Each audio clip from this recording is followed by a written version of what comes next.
Well, as we had talked about, there is a tremendous initiative being made by both the governments, and especially after the visit of President Xi, the entire momentum on the Indo-China relationships have grown up, and this momentum is touching on the China show as well.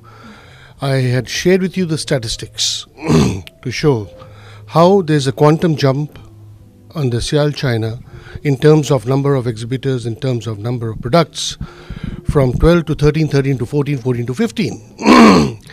And this is, in the overall scheme, it is very important. And there are certain policy issues which are being thrashed out by the government of China.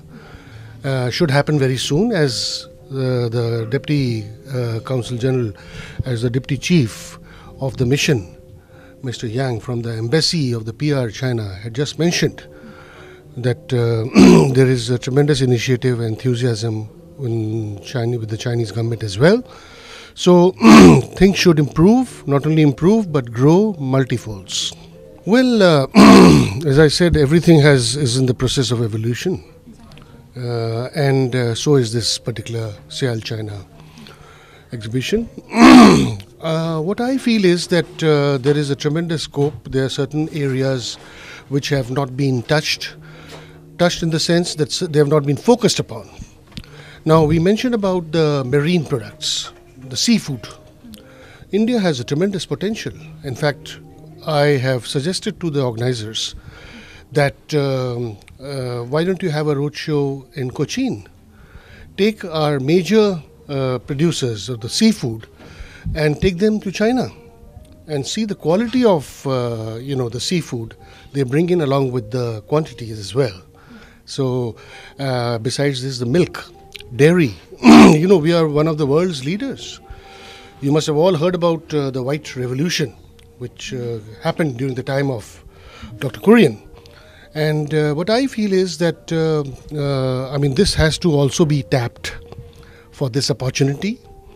And besides the milk and dairy products, there are other areas, but I think if we take up 2 or 3 focus areas every year, instead of just the meat part, I think it will grow further and further.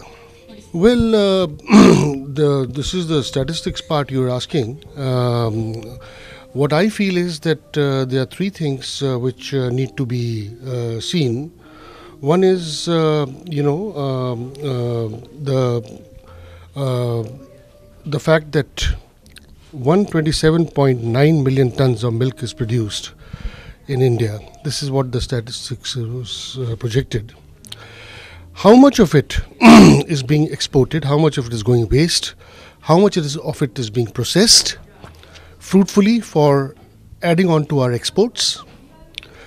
Similarly, about almost 120 million, the buffalo population is enormous in our country.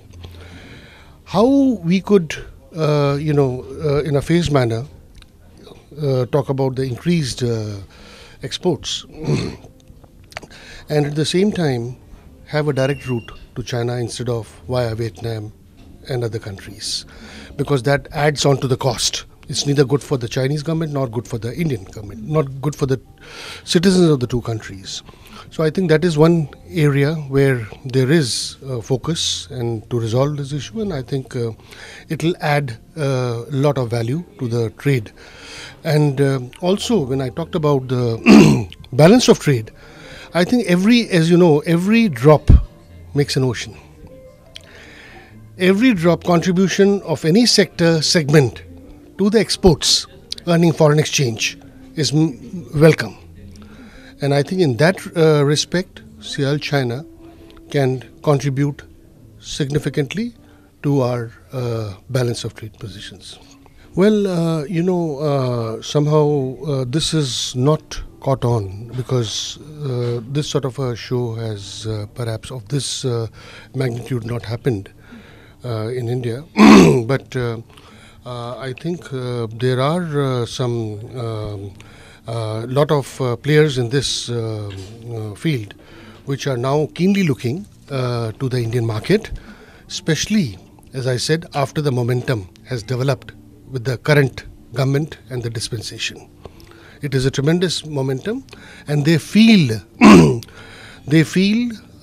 they can do some great trading activities in the current environment, especially after the talks which at the leadership levels which happened between the President of China, who was here last September, and our Prime Minister, Mr. Modi. Things have really changed. Scenario has changed. There's so many questions which have been asked in the past. You need not even ask those questions because everything, is going at a very fast pace and momentum. See, Asia is a big market.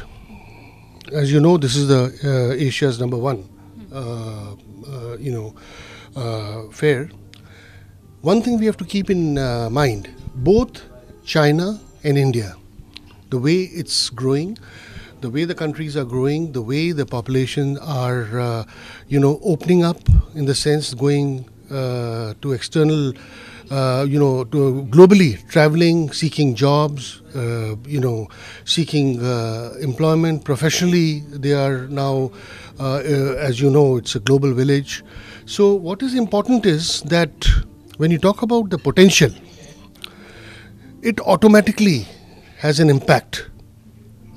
A food show like this for a person who is on the hop on traveling is very, very significant because the person needs to understand what are the food habits, what are the options available when he is traveling overseas for business or for tourism, which also is now multiplying, as you know. The Chinese are very good travelers. In fact, now when the economy is opening up, they might even give a big fight to the Japanese, who are very well known in the area of tourism and traveling. So that's what I feel about this.